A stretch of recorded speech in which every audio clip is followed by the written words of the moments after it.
তো আজ যাচ্ছি ইকো পার্ক। ফাইনালি অনেক ঝামেলাঝাটির পরে ফাইনালি নিয়ে যাচ্ছে আমাকে ইকো পার্কে। তো যাই হোক, হ্যালো নমস্কার সকলকে, কেমন আছো সকলে? আশা করি সকলে ভালো আছো, সুস্থ আছো, আর আমিও খুব ভালো আছি। দেখতেই পেলে ক্যাব বুক করেছি বাড়ির সামনে থেকে, আর মোটামুটি আমাদের বেরোতে বেরোতে ওই 11:30 মতন বেজে গেছিলো। আর বেশিক্ষণ টাইম লাগেনি সত্যি কথা যেতে। খুব একটা যে ভিড়ে গেছি তাও না, জ্যাম ঠ্যামও ছিল না, তাড়াতাড়ি পৌঁছে গেছি 12টার মধ্যে। ওই 12:10 বেজেছিল। তারপর আগে গাড়ির থেকে নেমে গেলাম আগে থেকে।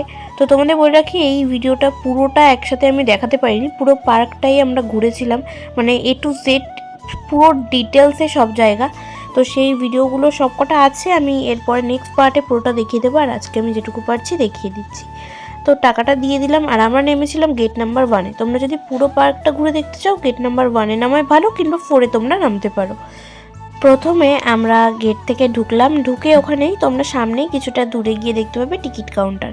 আর একটা কথা বলে রাখি, সবার এটা মূলত কোশ্চেন, এটা কোনো ভিডিওতে কেউ শেয়ার করে না।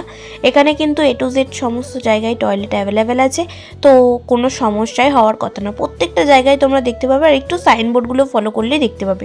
তোমাদের টাইম আর টিকিটের টাকাটাও দেখিয়ে দিলাম, আর টিকিটটা আমরা কেটে নিলাম 3 জনের। টিকিট কেটে ভিতরে ঢুকে এখানে তোমরা একটা ম্যাপ দেখতে পাবে, চাইলে তোমরা ম্যাপটার একটা ফটো তুলে রাখতে পারো। আমাদের খুব একটা ম্যাপ দরকার হয়নি, আমরা সাইনবোর্ড দেখে দেখেই সমস্ত জায়গাটা কভার করেছি। ঢুকতেই এরকম একটা মাঠ পড়ে, আর আমি বলবো ইকো পার্ক পিকনিক স্পটের জন্য একদম বেস্ট। তার সাথে একটা নাইস অ্যাম্বিয়েন্স পাচ্ছ তোমরা। ভিতরে সব খাবার দাবারের দোকান পাবে, কিন্তু ভিতরে খাবারের দাম অনেক বেশি। আর একটা কোল্ড ড্রিঙ্কসের বোতলও 20 টাকার জায়গায় 30 টাকা নেয়, 10 টাকা ওদের কমিশন। তো আমি বলবো বাইরে থেকে খাবার যখন অ্যালাউ করে, তো বাইরে থেকে খাবার নিয়ে যাওয়াটাই বেটার। বাইরে গেট নাম্বার 1-এর ওখানেও খাবার দাবার বসে, আর প্রত্যেকটা জায়গাতে ডাস্টবিন অবশ্যই অ্যাভেলেবেল আছে। আর এখানে দেখো রেইন ফরেস্ট, যেগুলো তোমরা আস্তে আস্তে পরের ভিডিওতে দেখতে পাবে। প্রথমেই আমরা চলে গিয়েছিলাম ঢুকেই একটা গার্ডেন এরিয়ার মধ্যে। আর এখানে তো ট্রাম তোমরা দেখিয়ে নাও, সবার ভিডিওতে দেখিয়েছে একবার করে, আর আমিও দেখিয়ে নিলাম। আমরা যদিও বা এই ট্রেনটায় উঠিনি, কারণ আমার মনে হয়েছিল এগুলো সব বেকার, কারণ হেঁটে ঘোরার একটা মজাই আলাদা। প্রথমবার গিয়ে প্রথমেই আমরা চলে গিয়েছিলাম গোলাপের বাগান দেখতে। আর এখানে গোলাপ ফুলগুলো থেকে এত সুন্দর একটা অ্যারোমা আসছিল, হেব্বি ভালো লাগছিল। মানে ফুল তো আমার এমনিই খুব পছন্দের, ফুল হয়তো প্রত্যেকটা মেয়েরই খুব পছন্দের। ফুলের বাগান থেকে বেরিয়ে সামনে এগিয়ে যেতে একটা মন্দিরের মতন কিছু পড়লো, সেটাও আমরা দেখে নিলাম। আর আমরা প্রথমে ঢুকেই চলে গেছিলাম গেট নাম্বার 2, 3 আর 4 কভার করতে, একদম লাস্টের দিকটা। রেইন ফরেস্টের পাশে এরকম একটা ডিয়ার ফরেস্ট টাইপের বানানো আছে, সেটাই আমরা দেখে নিলাম। একটা বড় জিরাফ ছিল, সেগুলোর সাথে সব ফটো শ্যুট করে নিলাম। ফটোশ্যুট করার পরে আবার হাঁটতে শুরু করলাম। এই জায়গাটা কিন্তু পুরো একটা অনেক বড় গার্ডেন এরিয়া বলতে পারো, তো ভালো লাগছিলো সব দেখতে। আর এখানে আমরা ছোট্ট একটা গেট মতন করে একটু প্রাইভেট বসার জায়গা বলতে পারো, যেটা সন্ধ্যের দিকটায় মানুষে গেলে প্রাইভেটই মেনটেন করতে, যেগুলো বসে ভিতরের দিকটায় অত কেউ আসে না। তবে আমরা পিছনের দিকটা যেহেতু কভার করছিলাম, তো একবারে দেখে নিলাম। এই জায়গাটা এমনি সুন্দর, বসার জন্য তোমরা ফটোশ্যুট করতে পারো সুন্দর করে। যাদের একটু ব্যাকগ্রাউন্ডটা নর্মাল দরকার, তাদের জন্য বেস্ট জায়গা এটা, কারণ এটা পুরোটাই এরকম জুড়ে। আর এখানে বসার জায়গাও রয়েছে দেখতে পাচ্ছ অনেক। তো ভালোই লাগছিল এই জায়গাটা, মোটামুটি নর্মালের মধ্যে সুন্দর। তারপরে দেখো এই জায়গাটাকে আরেকবার তোমাদের বড় করে ভালো করে দেখিয়ে নিলাম। তারপরে আমরা চলে গেলাম একটা গার্ডেন এরিয়ার মধ্যে। প্রত্যেকটা সাইনবোর্ড তোমরা ফলো করলেই পুরো জায়গাটাকে তোমরা সুন্দরভাবে কভার করতে পারবে, আদারওয়াইজ কিন্তু কভার করতে পারবে না। প্রত্যেকটা জায়গায় সাইনবোর্ড মোটামুটি লাগানো থাকে, আর কোনো সমস্যাও হবে না।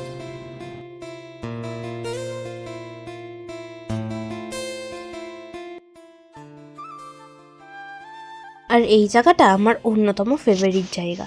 এই জায়গাটাকে দেখে না অনেক সুন্দর লাগছিল, জুম করে যদি তোমরা দেখো তাহলে বেশি ভালো লাগবে। আমি শর্টসে এই জায়গাটার একটা ভিডিও আপলোড করব, তোমরা কিন্তু অবশ্যই দেখে নিও। আর এখানে প্রত্যেকটা জায়গায় বোটিংয়ের ব্যবস্থা আছে, আর বোটিং ওই 150 টাকা থেকে তোমার শুরু। তারপর তোমার অন্য সব রাইডেরই আস্তে আস্তে দাম বেশি অবশ্যই। আর তোমরা সাইকেল নিয়েও পুরো জায়গাটাকে কভার করতে পারো। সাইকেলে ওই 150 টাকা মতন 2 জন বসা যাবে, আর 3 জনের জন্যও একটা সাইকেল আছে। তোমরা যারা ক্যারি করতে পারবে অবশ্যই সাইকেল নিয়ে নেবে। আর তারপরে আমরা চলে আসলাম এই সাইডের মুখোশ গার্ডেনটায়। এটা গেট নাম্বার 2-এ ছিল। তোমরা কিন্তু অবশ্যই সাইনবোর্ড দেখবে, বারবার বলছি, কারণ প্রত্যেকটা জায়গায় কিন্তু সুন্দরভাবে সাইনবোর্ডের সাথে একদম লোকেশনটা প্রপার ওয়েতে দেওয়া থাকে। আমরা সেই দেখে দেখেই গেছি। মুখোশ গার্ডেনেও মুখোশগুলো অনেক সুন্দর ছিল। আর এইখানে আমি এই পার্কটায় একটা জিনিস দেখেছি, সবাই ভীষণভাবে অ্যাক্টিভ এবং প্রত্যেকটা জায়গা খুব নিট অ্যান্ড ক্লিন, পরিষ্কার পরিচ্ছন্ন।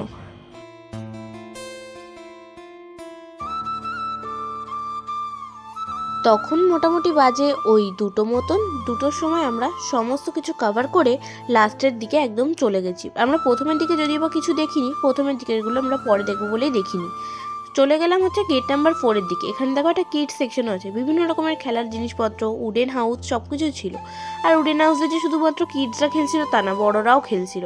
আমিও চলে গেলাম, একটা ভিডিও ফটো শ্যুট করে নিলাম। তারপরে আমরা চলে গেলাম ফাইনালি টিকিট কেটে এন্টার করে গেলাম 7 ওয়ান্ডার্সে, যেটা আমি সব ভিডিওতেই দেখেছি। মূলত এর ভিতরে দেখার মতন সেরকম কিছুই নেই, তোমরা যেগুলো নর্মাল দেখো সেগুলোই। পুরো স্ট্রাকচারটা একটা জায়গার মধ্যে করা, এর মধ্যে মানে বিশেষ কিছু দেখার মতন কিছুই নেই ভিতরে।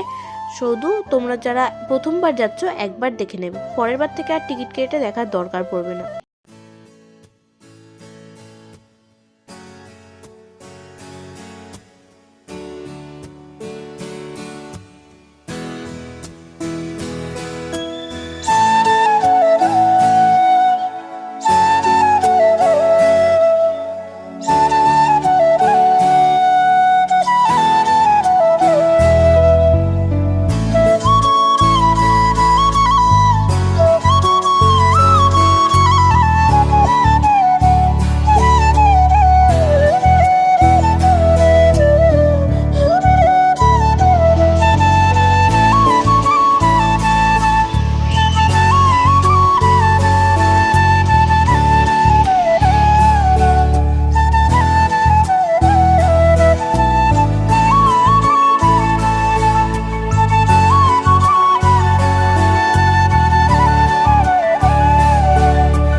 এই প্রত্যেকটা জিনিসের মধ্যে এই জিনিসটা আমার একটু ইউনিক লেগেছে।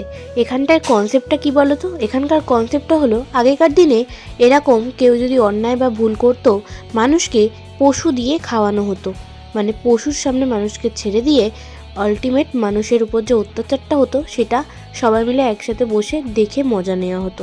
তারপরে ওই জায়গাটা দেখে আমরা একটু এগিয়ে গেলাম, এগিয়ে পিরামিডের ভিতর ঢুকে পড়লাম। ঢুকে একটা মমির শোয়ানো ছিল, সেটুকুই দেখছিলাম। বাট এই জায়গাটায় অক্সিজেন লেভেলটা এত কম এবং এত বন্ধ জায়গা, বেশি মানুষ একসাথে ঢুকলে এই জায়গাটায় অক্সিজেন একদমই পাওয়া যায় না, আর ঠিক মতো নিঃশ্বাস নেওয়া যায় না। তোমরা চেষ্টা করবে যারা এর ভিতরে ঢুকবে বেশিক্ষণ না থাকার, 10 সেকেন্ড কিংবা 20 সেকেন্ডের মধ্যে এখান থেকে বেরিয়ে যাওয়ার। একদমই এখানে অক্সিজেন লেভেলটা 0।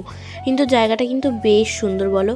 যাদের একদম নিখুঁত হাতের কাজ, তারা ছাড়া এই জায়গাগুলোকে কেউ ফুটিয়ে উঠতে পারবে না।